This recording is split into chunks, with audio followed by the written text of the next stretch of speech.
Good evening, everyone. Welcome to AVPN South Asia Impact Capital Festival. The theme of the week is education, and this evening we're discussing the role of impact investing in expanding educational opportunities for children and young adults across the developing world. I'm Komal Sahu, Chief of Sustainable Finance at AVPN, and your MC for this session, and I'm delighted to have you join us today. For those of you who do not know about AVPN, we're a network of funders and resource providers with over 600 members across 32 markets. Our mission is to move more capital towards impact in Asia by providing social investors like yourselves opportunities to connect with key stakeholders across various sectors and markets to learn from one another and find opportunities for action. We're also sharing highlights for our day live on Twitter, so don't forget to share your experience with us by using the hashtag AVPN South Asia 2021 and hashtag social impact. Throughout this month, the festival highlighted best practices and solutions that AVPN members are delivering across India, Bangladesh, Nepal, and Sri Lanka. They addressed issues ranging from healthcare, livelihoods, climate action, and education, which are of particular urgency for the sub-region today.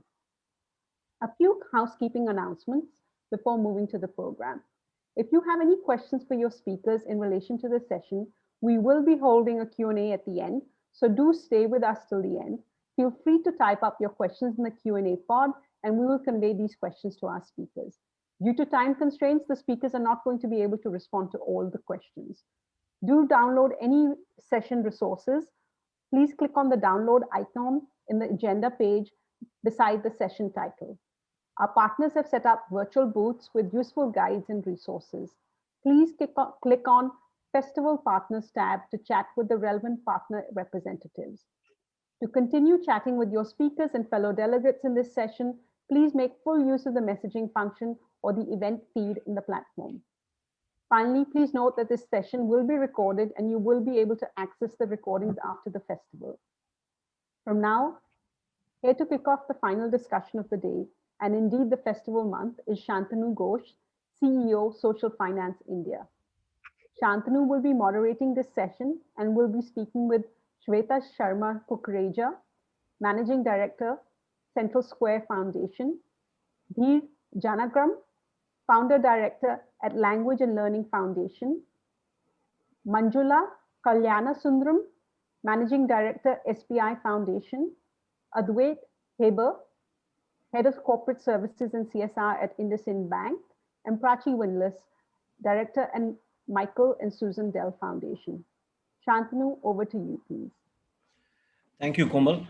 Also, thank you very much for Dheer, Manjula, Advait, Prachi, and Shweta to join late in the afternoon and early evening.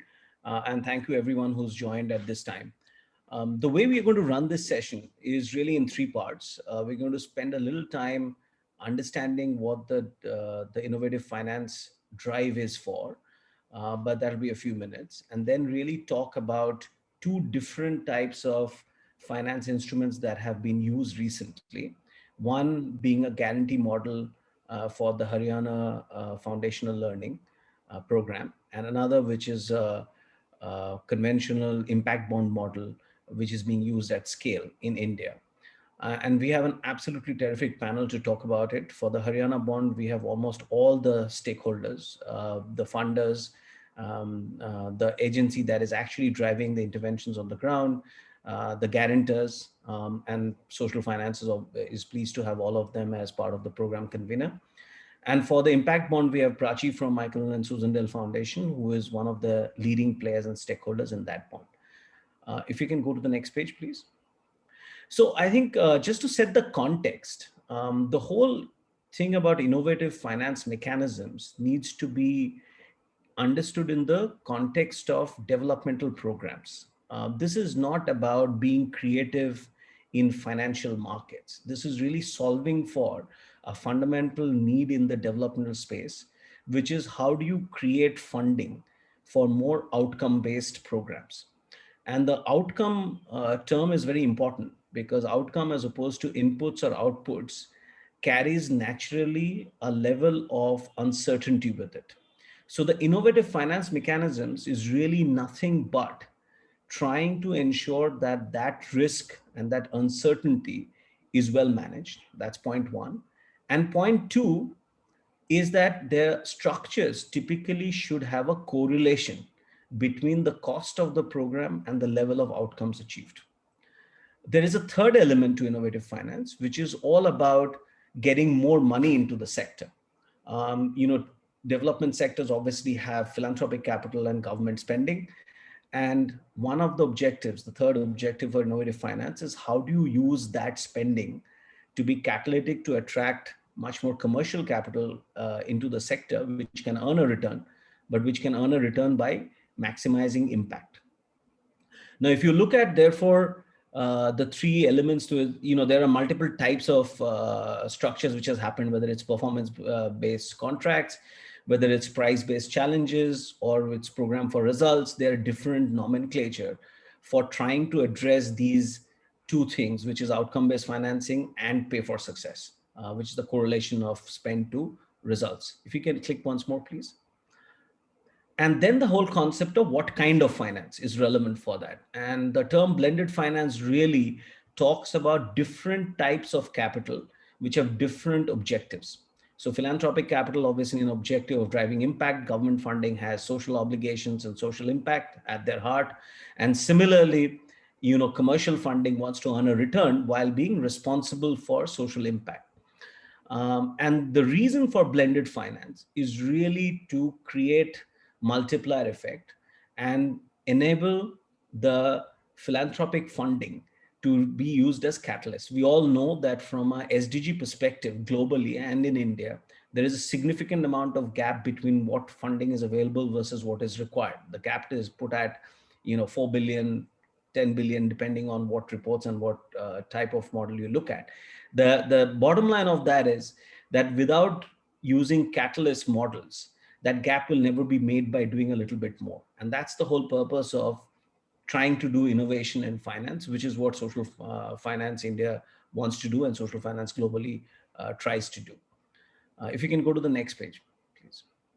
Now, I don't want to bring in the point about pay for success, because one of the cornerstones, and you will see that in both the instruments that we'll describe today, and by no means are these instruments exhaustive examples, but these two are interesting examples currently being done in the Indian market and therefore relevant for many people who have logged in or will listen to this subsequently given AVPN's membership.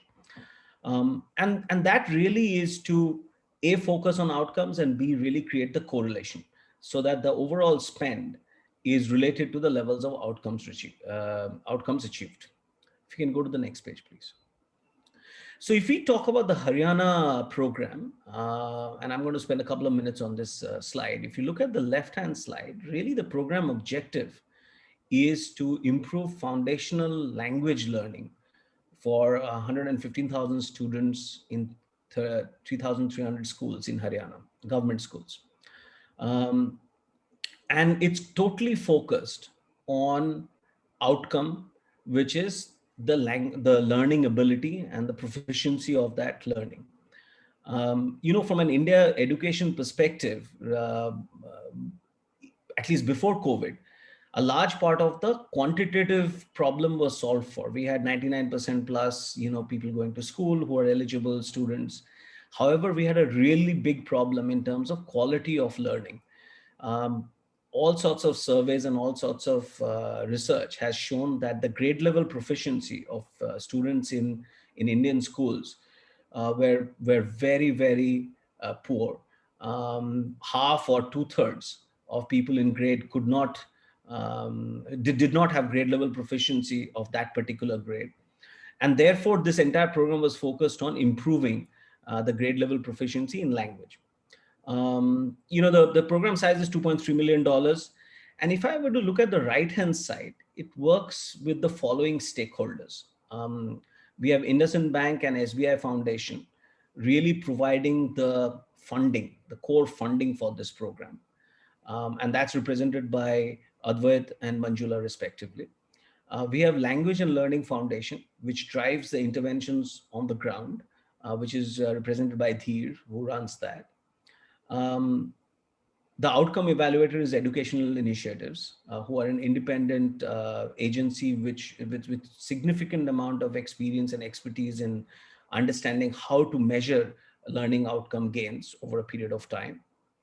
The performance guarantor is Central Square Foundation, who's a very significant player in the foundational learning space, especially. And they have actually worked with Language and Learning Foundation earlier, and they have vetted and shown confidence by being a guarantor in terms of the ability of and in terms of the quality of intervention of Learning and Language Foundation to make that outcome happen. And the way this model works is very simply that if outcomes are achieved, then IndusInd Bank and SBI Foundation knows exactly how much they have spent for that outcome. They know it from the beginning. They have a budget. Dheer knows how much he's getting to run the whole intervention. In case the outcomes are underachieved, then through a mechanism, the effective cost for IndusInd Bank and SBI becomes lesser in relation to the level of outcomes that is underachieved. So this is a guarantee structure. This is not an impact bond structure where basically Central Square Foundation, through its confidence in the interventions of Language and Learning Foundation, is guaranteeing in some way the effectiveness of that intervention. And from an SBI and IndusInd Bank perspective, they are committing money for a 3-year program. They understand exactly what that program will be, and they are very clear and have reasonable amount of certainty on what their target achievement will be. Now, having said that, and we'll go through this in the conversation, we obviously had COVID after that.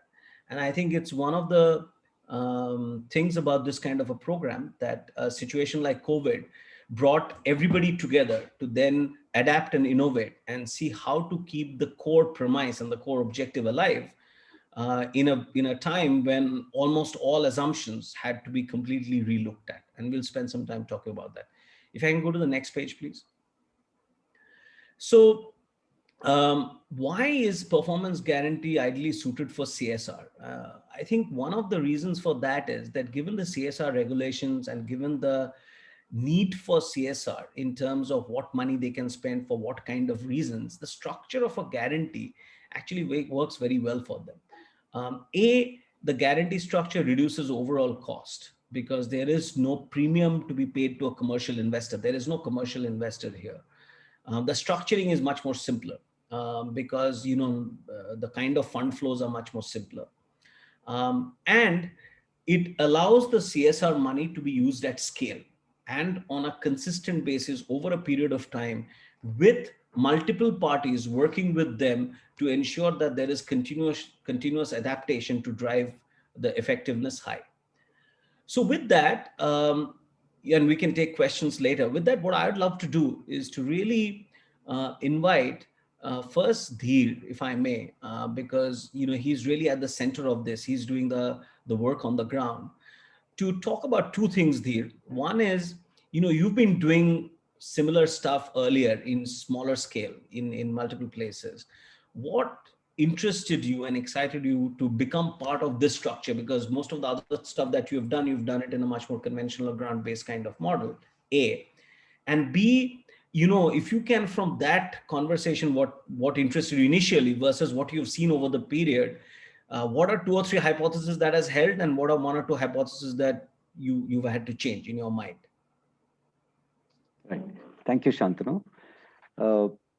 I think we were attracted to the impact bond model because we felt that we should make ourselves accountable for results. While we were doing that already, but a lot of the CSR funding that was coming to us was usually about activities and inputs. And this was a great opportunity for us to say, not only will we try and get results, but be held accountable for that. So that was attractive. The second, I think, was the promise of multi-year funding across 3 years helped us to plan on a medium term, work with the state government to design how changes can be brought about. The other thing which is proven very useful, especially because of COVID, but even otherwise in the design, is the flexibility in the funding, in what can be supported. in a normal grant that we get from another CSR institution, everything is tied to what you want to do. But here there's flexibility depending on how things are panning out on the ground. You make requests to say that, you need to do something different. And I said, COVID, of course, changed everything.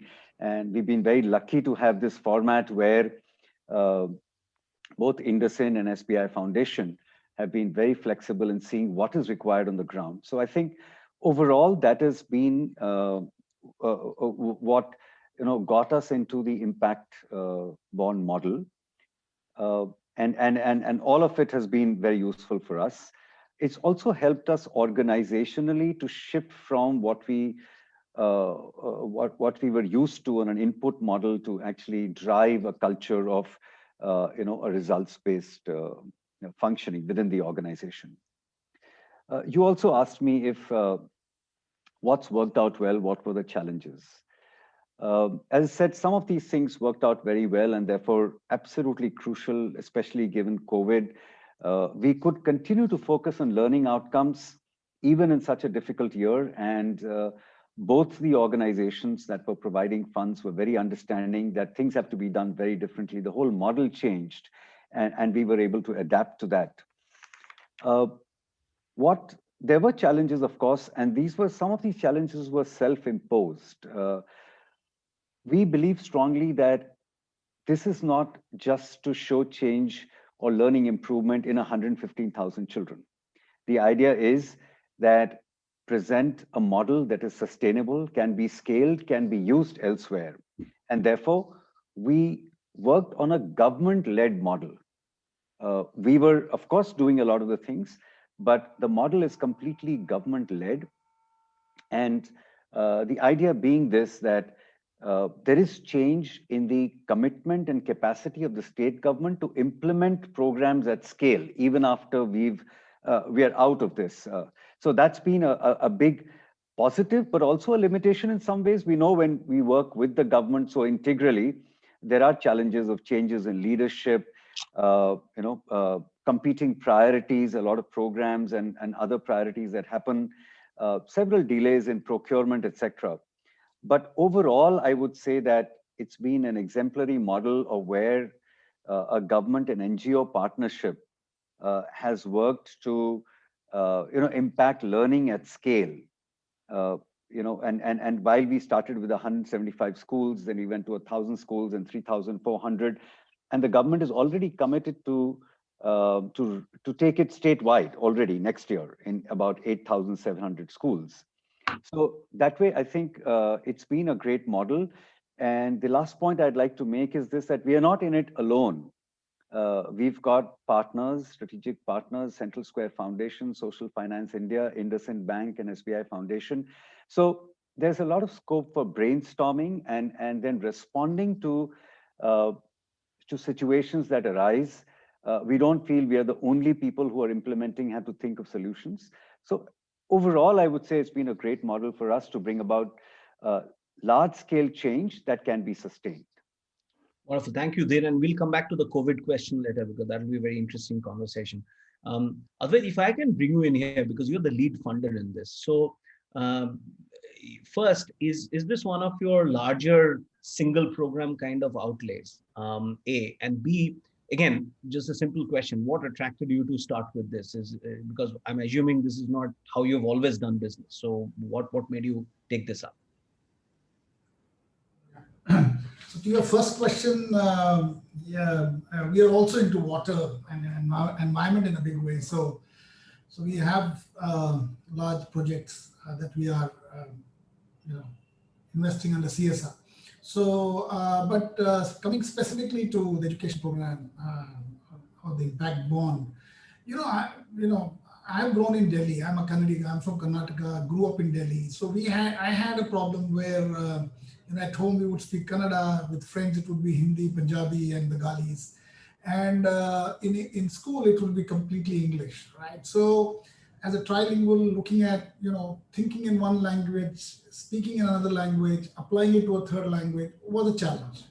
And of course, I struggle with that articulation, and I still struggle sometimes, right? So I'm thinking something in my own mother tongue and then translating that and then speaking. And therefore, this issue is a very central, fundamental one. Number one. Number two, I always felt that, 70 years since independence, we need to get away from the British legacy. If you know English, you arrived in life. I've had my classmates in school who were merit scholars who came from Bihar and UP under state scholarships and would speak fluent Hindi, and they were very articulate in their language. And I've seen them going ahead, doing very well in life. They were much more articulate than us. They would think and speak in Hindi, and therefore, at least one subject of theirs and the way they used to really take pride in that was nice to see. So coming with that kind of experience when this proposal came to us, right? So I was really excited, saying that, look, this is something which is very fundamental. We have multiple children there studying. We have to have quality education in mother tongue at the elementary level for them to grow up and then do well in other subjects as well. So that was definitely there. The second aspect was, of course, as a bank, we would, in our committee meetings, would be questioned in terms of looking at projects which are of scale and which could be replicable.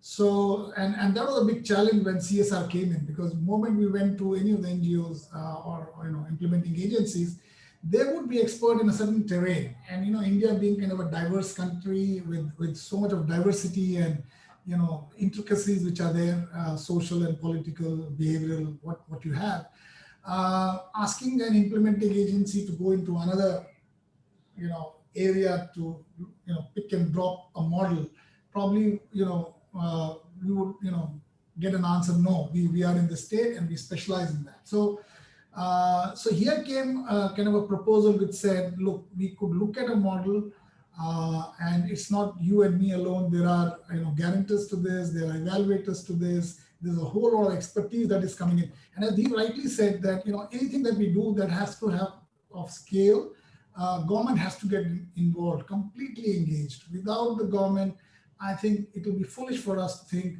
that we could bring that impact and change and probably replicate it anywhere else. So this program had almost everything. And for once, I was happy that it was not me alone to keep a thinking hat. We had Dheer there, we had social finance there, we had Single Square Foundation, we had everyone there putting our heads together, seeing how do we take this forward, what would be the best options, how do we engage government, what does the what kind of socioeconomic conditions are there, what would work, what would not work. And you had a kind of a comfort level that not all of us can be wrong. So it's a kind of a consensus that is building up, and this came quite handy when we were all blown over by COVID. So the multiple hats came in together and we could think of solutions. So these are a couple of things that I would like to mention that actually got us interested in this project, and we are therein now for 3 years. Okay, wonderful. So Manjula, I'll come to you with the same question. What interested SBI Foundation to be part of this program? Because obviously you do a whole bunch of programs.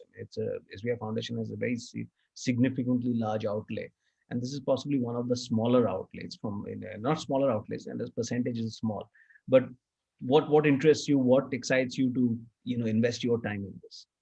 Yeah, like Advait said, we are from the finance industry, right? So anything which says, okay, here is a project where we are trying to assure you of an outcome, or we are going to say that we will end up with this kind of an outcome, would interest any banker, any finance person, right, to start up there. But the comfort was there that there was other good players. IndusInd Bank coming in, of course, was a great comfort, and we had Dheer as well as SFI. SFI did provide a lot of support to the team to explain what it is all about, put up a simple structure so that we can understand and go into it. And secondly, it's also been a learning experience for us, right? There are not many players in India. Most of the CSR companies want to do it in a traditional way. And largely, most of them go in for one-off grants or asset creations are there. So, but we always wanted to look at things very differently. Our board has always been pushing us to look at innovative projects all the time. So we thought this is a great opportunity. We'll start off. We'll tag on to this project and see how we can learn from this and then probably scale up further. So far it's been a great experience. Like Advait said, there's been a lot of thinking hats here. So we joined there and it's been a great experience so far. And of course, LLF being a good partner in education, the confidence of the team is always something which attracted us. If here is one organization which says that, look, I'm putting my entire stake in it. If you are, I'm assuring you that this will be the outcome. And so that is comforting for any funder. So this was a good opportunity for us to get into it. And interesting, there's not many players in this field. We had to think about it. My team had to sit through a lot of meetings to understand what the structure is. It's still going on. I know we do have meetings. So it's been a great time. And we liked each and every part of it has been very logical, actually. Yeah, very logical, and everyone is thinking on the same lines. So I'm sure the project is going to be a success. So, wonderful. Thank you. Thank you. Sure. Go ahead, Advait. Sorry, we can't hear you, Advait. I think you're on mute. You're on mute. Yeah. Advait, we can't hear you. Advait, you're on mute. Yeah, sorry, I'm so sorry. No. So in the earlier presentation that we made in the beginning, you talked about outcome a couple of times. One of the things, of course, I look at as a CSR practitioner is outcome and subsequent sustainability of the program. Does the program live for another 10, 15, 20 years? And then does the horizon change, right? So, and for me, outcome is a paisa vasool. You get the money back. You see the kind of, okay, the money has been invested. I see the sapling coming through, the leaves coming, But then my paisa vasool actual happens when after 10 years, when I go back and see, has that sapling grown into a tree now? How much embedded is that early learning program of ours? Has that pedagogy been really accepted and, run through? So the sustainability action is something is what would excite me even a lot more than the outcome part. Absolutely. So Shweta, I'll come to you for two reasons. One is, of course, Central Square Foundation is so focused on foundational learning. And it's part of the new education policy. It is actually really now being considered to be at the heart of anything you want to do on this thing. So maybe if you can just talk a little bit about that, just from outside the bond perspective, just a minute. But more importantly, from this particular structure perspective, in some ways you are picking up the risk of these performance or these organizations' performance, right? I mean, that's your role here. So what motivated you to A, take that risk, and B, how do you think you are managing that risk from your perspective? So both of those. Thanks, Shantanu. I'll just very briefly talk about the pivotal moment for foundational literacy and numeracy in the Indian education system. And Shantanu, like you said, it's also become the cornerstone of our new education policy. In fact, the Prime Minister will be announcing an FLN mission. It was announced as a part of Atmanirbhar Bharat, was to happen late last year, but I think now with fingers crossed, COVID settling, our schools beginning to open even with staggered attendance, we are hopeful that the mission will get launched over the next couple of months. I think honestly, without quoting any data, because a lot of rich empirical data which researchers quote is available, but very intuitively, I think it makes sense to all of us that almost the minimum that the school needs to equip the child with is the ability to read with understanding and do basic mathematical operations. whether or not the child goes on to even complete secondary, go to college, irrespective of the kind of life choices the child makes. She needs to be able to read with, I mean, honestly, I think these are life skills. They fall in the cognitive category, but this is the bare minimum any child who goes to school needs to be equipped with. And again, while CSF has had a role to play, I think it's honestly collective effort of many incredible organizations, many incredible voices from education leaders, as well as other donors and CSRs, which has come together to give it the due focus. Shantanu, in the opening, you said how at least pre-COVID, India has solved the access problem. Our children are coming to school. And the first step of ensuring they're getting quality education is foundational literacy and literacy. So I think that's about the mission and why we are very excited at a country level, the states that we work in. And of course, I think our relationship, LLF and CSF relationship goes back to when we set up LLF in 2015. So I think for us, even when we think of this development impact bond and what gives CSF the confidence to come on board as a guarantor, I think it's multiple things, right? One, just the strategic importance that there is a DIB conversation happening for foundational literacy and numeracy. I think just what it does to the salience of the issue is incredible. I think second, on a lighter note, CSF and LLF are joint at the hip beyond the DIB in any case, right? So I think we have, it's a deep partnership. Like I tell Dheer, we have a long history and a long future ahead. So honestly, I mean, I think it was a no-brainer for us, right? Even when we first started, even originally when LLF, CSF and SFI started talking, it really was a no-brainer for us. One is the relationship, but also strategically, it talks about foundational literacy.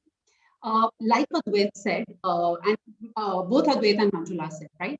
It talks about foundational literacy, not just as an activity that will be done, but we will show tangible outcomes and in a system-embedded manner. The vision with which LLF has been working in Haryana has always been system adoption. If anything, this in fact, I think, reinforced the need for it to be system-driven. So I think from a strategic importance, both for the issue, for the partner, and the theory of change, it made the decision for us to come on board as a guarantor relatively easy. Wonderful. So at this stage, I'll actually like to invite Prachi on and to share her experience in the Quality Education Bond, which is actually the largest impact bond that's happening right now in operation in India. Prachi, I believe there is a little bit of a technical problem in terms of sharing the presentation. So maybe you just have to talk through it. Apologies for that. I just saw you send the PPT. Are they not? Hiral, are you not being able to access the PPT either? Or Shantanu, if you could try sharing it for me. Okay, let me see if I have the PPT. I will do that. Yeah.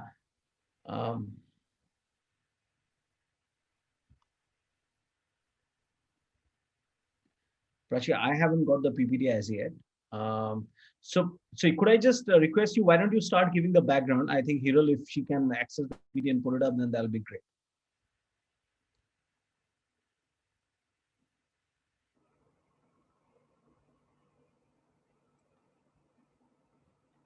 Prachi, Hiral also doesn't seem to have received the PPT. So maybe you will just have to talk through it. Details, Shantanu. And I'll keep my video off because my connection is not very good. Apologies to the audience for that. Sure. Go ahead, Prachi. So I'll take off first from where we had left, Shantanu, in your opening comments on what is the objective of doing development impact bond or these innovative financing structures. And the objective was very similar to the set of things that we opened with. So for us also as a funder in education in India, we have always been very outcomes oriented, but all of that orientation and that use of metrics always stayed with us. It was always a foundation and a grantee specific arrangement almost. And it was not scaling to the rest of the sector.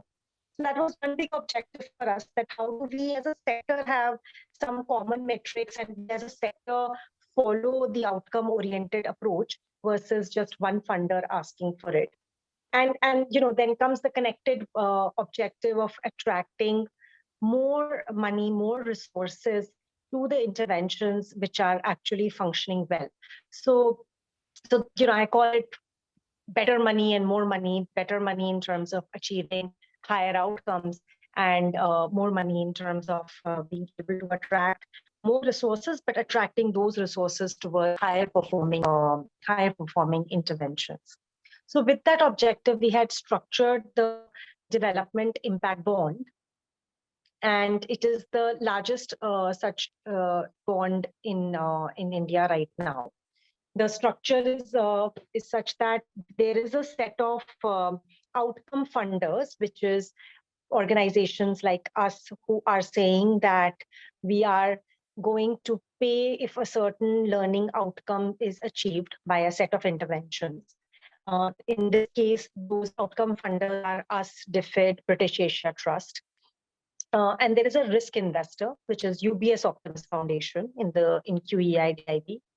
And they have provided the upfront capital to the interventions. So unlike the case study which we were just discussing of the Haryana DIB, the Quality Impact Bond is actually a much larger set of service providers. We have 4 service providers, Anshala, Pratham and Mindspark, SARD, and Kevalia. And all of them are working across different geographies to achieve the learning outcomes.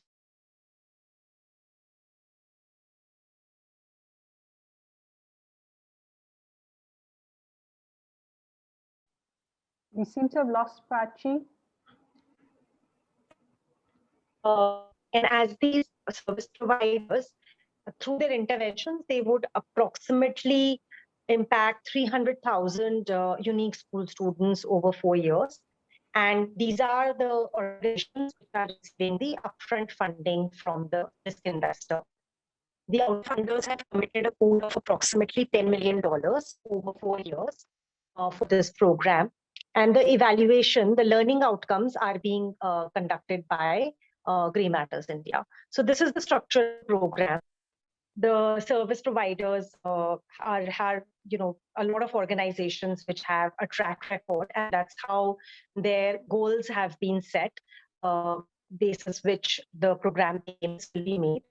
And we had launched it approximately 3 years ago. So the program has completed 3 years. In the first year and in the second year, the program has over.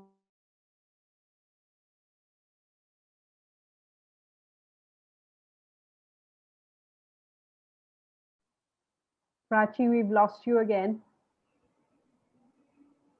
Shantanu, let me pause here since I've given the structure of the day. If there were any specific questions I could take, otherwise we could. Yeah, so Prachi, I think it will be useful if you can. I think you were going there, which is how has the program fared? And I think there is obviously a distinction between the first 2 years versus the third year, which is a COVID year. So maybe just a comment on how it has fared and how you have adapted from a COVID perspective. And then I'll take that same question to Deep on the Haryana side, because there's been a pretty significant difference in how these programs work. Because in many other cases, you would have had complete stoppage of some of these interventions and stuff like that because of just lack of funding, because of, just the lack of even ability to do most of the stuff. So if you could just comment on that. I know you're having a connectivity problem, but that'll be very crucial for learning here. Yes. So the program has actually done extremely well. The service providers have achieved 2x to 3x of their targets in the first and second year, which is a significant overachievement. At the same time, there was an example which was underachieving. And worth sharing that, because of underachievement, and that partner, the risk investors decided that, that is not a program that they wanted to continue to fund. So, it does has the DIB structure does have this around outcomes and, very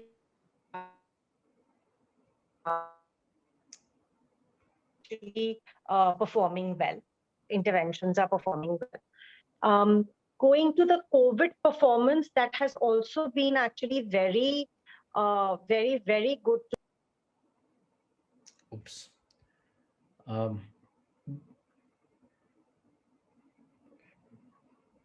Let's give Prachi 5 seconds if she's back.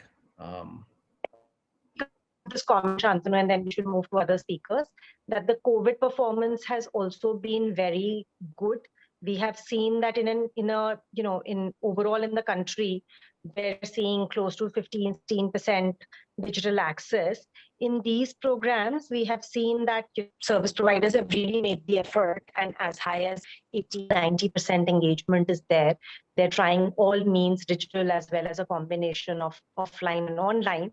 And that has been very different from what we see in the programs where literally everything was stopped. Wonderful. Prachi, I will come back to you. I know you're having problems with connectivity, but I will come back to you on the question of how you think of involving CSR, because in your program, there was CSR not involved. And, we are obviously discussing a couple of programs and how you think about it. But let me go to Dheer. Dheer, just reflect back on the COVID experience. And you've talked earlier, and Advait also, and Manjula mentioned about that, how collective brainstorming has happened. But really, you have had to adapt pretty significantly. So A, what are the key adaptations? And B, how did this program structure help you to do that adaptation? Right, Shantanu. So, as you know, our program was completely school focused. It was about training of teachers, academic support to teachers, children's materials, everything inside the classroom. And that completely stopped on mid-March. And we had to completely reinvent ourselves and the program. The only thing we knew is that we are committed to children's learning, and we have to devise ways in which their learning does not get discontinued. It took us a couple of months. Like everyone else, we chose the route of some digital content being sent out to children on WhatsApp. Meanwhile, we did surveys of what is the kind of access that's available to young children. While in Haryana, the overall access was about 40-50%, but young children, especially grades 1, 2, and 3, had very limited access to mobile phones during the day. So it was sometime in the month of June that we decided that we've got to have alternate ways of doing things. And as you mentioned, we discussed this with the IndusInd Bank, SBI Foundation, Social Finance, and CSF. And we decided to go in for a volunteer-based face-to-face model of classes in small groups, apart from support at home. So we quickly got workbooks printed. The state government did that, reached them out to children at their homes, recruited volunteers wherever possible. Somewhere teachers were going on once or twice a week. And now it has evolved into a program where there are classes at least 3 to 4 times a week in every mohalla, with a set of workbooks and reading books and tracking of children's progress. Now, there are limitations. We know that about 25 to 30% children are not attending the classes regularly. And that's for a variety of reasons. Somewhere the volunteers have been irregular, somewhere children have migrated, somewhere we haven't been able to track them. But our effort has been that this cannot be a year where there's no learning that's happening. And I think while we don't have the end line yet, we did a baseline with the program that we call Har Ghar School. Every home is a school. The end line is now due in the end of February, early March, because schools are actually opening in Haryana on the 1st of March. So we will quickly shift gears. We are prepared to work in schools back again. But we'll know the quantum of learning gains or the reduction in possible losses through an end line that's going to happen in the next 10 days. But what we know surely is this, that we could definitely make an impact with children's learning during this period. It wasn't a loss. And I must credit all the stakeholders here who are present and representing the Haryana DIB for being flexible, for brainstorming, and supporting this, which was very different from the original plan that was prepared. The original plan was to have facilitators who will go to schools and share how things can happen well in schools. And now we are saying, let's use the same funds to help learning happening in mohalla classes through workbooks and reading books. So very different, so that flexibility was absolutely wonderful. And we think we've managed to continue with a fair degree of learning. The quantum we'll know very soon. And now we are ready and raring to go as schools reopen to get back and get learning back on track. So that's been our experience with the COVID side. Terrific. Yeah, thanks. So I'm going to have this question for Advait and Manjula, if you can talk about this. Do you think the current changes in the CSR laws, the recent changes, does that impair your ability to take part in innovative financing mechanisms, or you think structurally those can, they can be worked out? Advait, what's your view before we go to Manjula? Oh, I thought Manjula first. Okay, Manjula first. Last time I saw.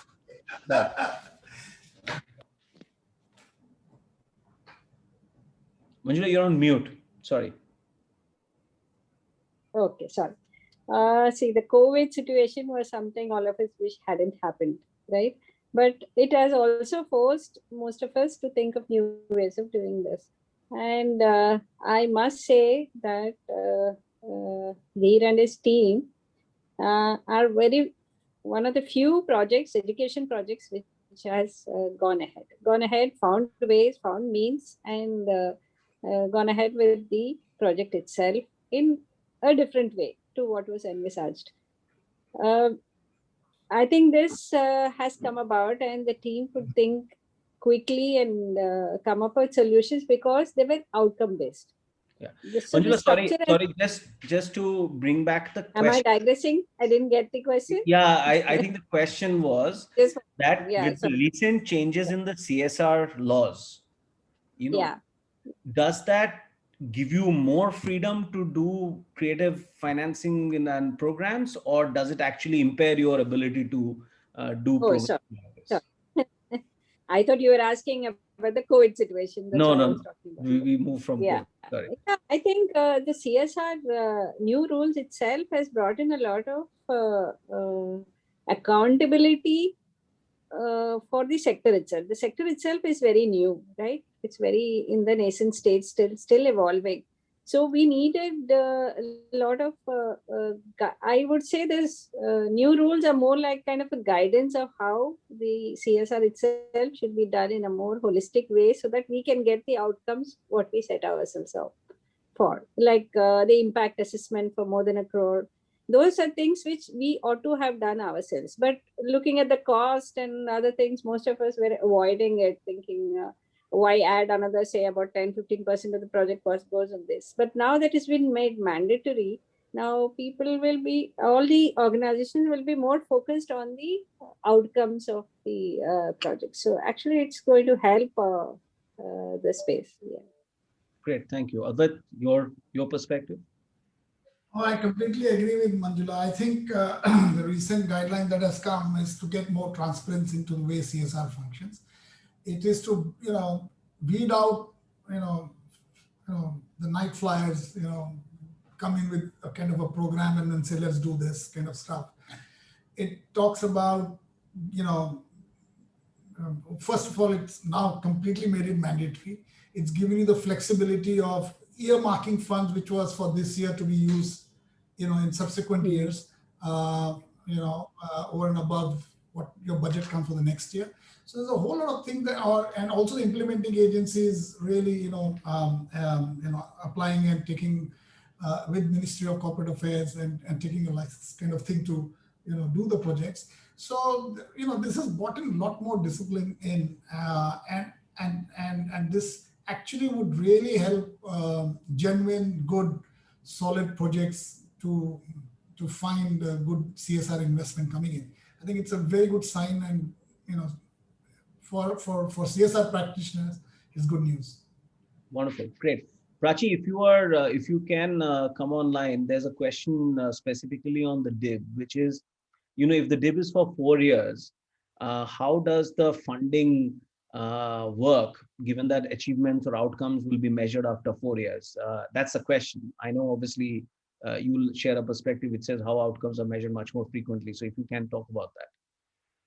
So the outcomes are measured at the end of every year, and then the payments from the outcome funder to the risk investor, therefore, are also made at the end of every year, whatever is the amount that needs to be paid.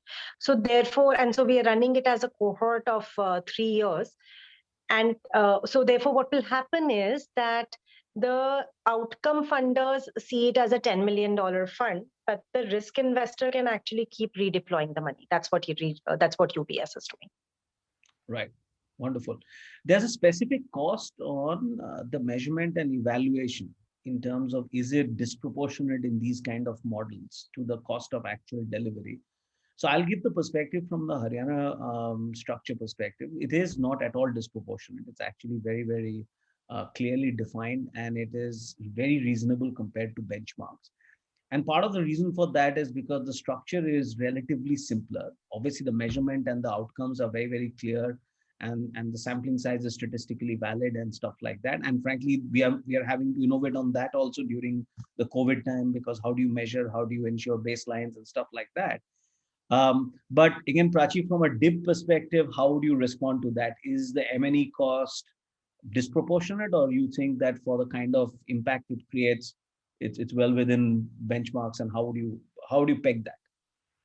Yeah, well, within the benchmarks, Shantanu, because, and we had not even accounted for the 2.5, 3x overachievement that we will receive. So if I take into account that, it's well within the budget, but the benchmark is that most funders are not measuring outcomes at all. So if you do zero cost of evaluation, it's of course very high, but I don't think any of us are saying that we are paying disproportionately high. Some of these costs will also come down as more of these instruments become prevalent. They come out in the market. There is a first time cost of like benchmarking, setting the targets, and all of that, right? And it's a customized assessment being done. As these become more prevalent, we start using more common definitions of learning outcomes, common metrics. These costs will come down. So going back to national education policy, when Parakh gets established, every state does its own assessment, makes that data available publicly, then we will not be required to do as much on customized assessments as we are doing right now. But even now, the costs are high, but not disproportionately high. Okay. Shavita, I'm going to come to you with a slightly different question, which is, from a CSF perspective, you straddle multiple different platforms, right? You're an advocacy platform, you're a research platform, you're actually investors. You obviously fund certain programs, you use catalyst funds and all. So as you look from that different lenses, what is your view of really using innovative finance mechanisms and programs? Two examples, but there's obviously multiple other examples like guarantee structures and others like that, even outside. In education, because you're focused on education, and then we can extrapolate to other places. So where do you think this is going from your perspective? No, Shantanu, I think it's early days, but it's going well. And I'll tell you, at least from where we see, what are the 3 big reasons why this will only, the multiplier effect will be strongly positive. I think just in terms of what it's doing to the funding community. Both Manjula and Advait spoke about how they got the confidence under a DIB structure to take on a significant project while they knew that they would very much be part of how that theory of change is getting embedded in the system, outcomes are being measured. So I think it's a big innovation. It will help streamline funding in a more significant manner, and which is where I think it will continue to strengthen. I think second, also what it's doing for NGO partners. And I do want to call out that there is, I think all of us spoke about the multiple meetings we are all a part of. While it's great to have that collective brainstorming, it is an effort for the implementing organization to be a part of that setup. I think here's of course spoken about the big positive it is. I think organizationally, it's also a positive because it ups the capacity of the NGO. You're actually getting a thinking space and a collective thinking space where you're able to build on these management and organizational capacities. So I think even from that aspect, what it's doing in terms of institutionalizing and organizational development for the NGOs is where I think they'll continue, that interest will continue to deepen. I think third, I'm building on Prachi's point that while today there are very few investors and NGOs and funders and CSRs who are able to bring M&E upfront into the discussions. The issue is it's expensive today because it's not done frequently enough. And such forms of innovative solutions will actually make M&E a standard part of the solution, right? Today, any funder, whether it's CSR, even a HNI, will want to know what's the program, what's your staff, what will you deliver? But what you deliver at best gets limited to outputs.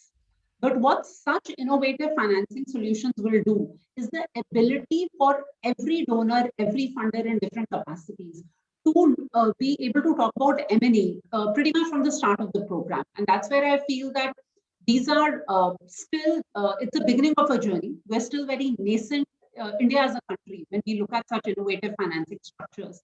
But I think just fundamentally the building blocks that will be available to implementing NGOs, to all sorts of funders, and what will feed back to the ecosystem about better understanding the delivery nuances will be a big positive.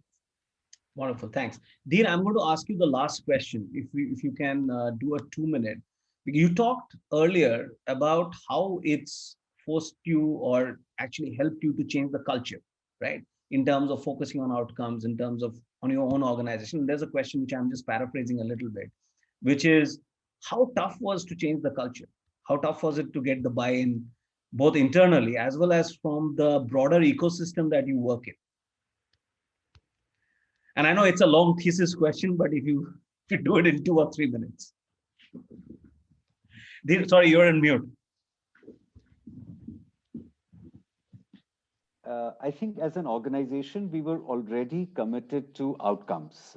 So it wasn't like a tectonic shift of doing something very different. And we kind of looked at the teams we had.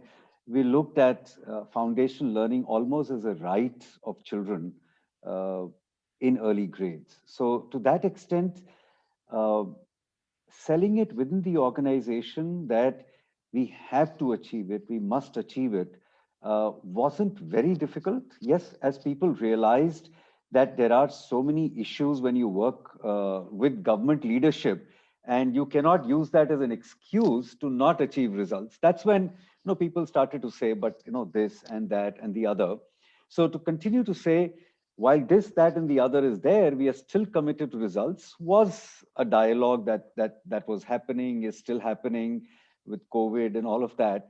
But I think a belief in outcomes and belief in sustainable outcomes, as everyone on this panel has said, that's been something which was enshrined in our, when we were founded, that we believe that our work is to reform the system and to ensure that there's increased commitment and capacity of the government system. So now, unlike other work that may happen, we spend a lot of time working with government staff, enhancing their capacity and commitment while we are embedded in there. Now, this could be seen as time lost for what you could be doing directly to improve students' learning. But then it's core to our belief that it's not just about doing something for that 1 or 2 cohorts of children, but to ensure that the district and state level staff think very differently once this project is over. So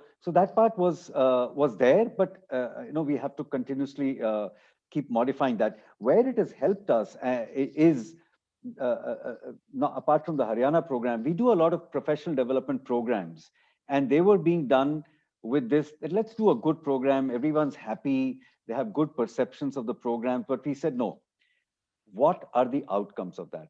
And that is where our teams began to be questioned by donors, by us internally, and even by state governments at times, that you've done these programs, a great program, 4-month program, blended learning course, but is it changing practice or not? And we, by design, ask this question now in all our meetings and discussions. So that's the kind of shift that's happening. Okay, thank you, Dheer. Sorry, we have run out of time. So I'm just going to take 30 seconds to do a wrap up. And this is by no means to try and cover all the points being made. But I just want to keep two thoughts at the center. Firstly, when we talk of innovative finance in the development space, let's please all remember that it's a means to an end. Okay, we are not discussing finance here. We are discussing how to create fundamentally higher levels of effectiveness of development spend. And we are trying to think about how to grow the pie. And I think the points which were made on aligned focus on outcomes, on aligned ways of working, on creating flexibility, on creating sustainability are the real reasons why innovative finance is relevant. And because, as a social finance India, as a consultative organization, I get a lot of questions on saying, can we do an impact bond? Can we do so and so? I actually think the way Dheer ended, what are you trying to achieve? And then we'll figure out how the model is. So the form must follow the function. And I would encourage everyone here to keep that in the center of the mind. There are many forms. Forms is not the important part here, the function is. So with that, thank you very much for the panelists for a very, very involved conversation at late in the evening or early in the evening. And thank you, AVPN and Komal and all for putting this together. With that, we close this session. And thank you, Shantanu, and to all our panelists for this excellent, insightful and informative session. We've now come to the end of our first South Asia Impact Capital Festival. This was made possible with the kind support of our festival partners, Bill and Melinda Gates Foundation, Sesame Workshop India, the Rockefeller Foundation, COVID Action CoLab, VNB Advisory Services LLP, the British Asian Trust, WPP India CSR Foundation, Catalyst Management Services Private Limited, and Satwa. You can still continue chatting with your speakers and fellow delegates in this session. Please make full use of the messaging and meeting function of our festival platform. Share your highlights of this session on social media, and remember to tag us using the hashtag AVPN South Asia 2021 and hashtag social impact. Thank you all for being part of this month-long festival. We hope you enjoyed the sessions and hope to see you soon at the future AVPN events. For more information on our AVPN events and webinars, please visit http://avpn.asia events. Thank you all. Have a great night. Thank you. Thank you.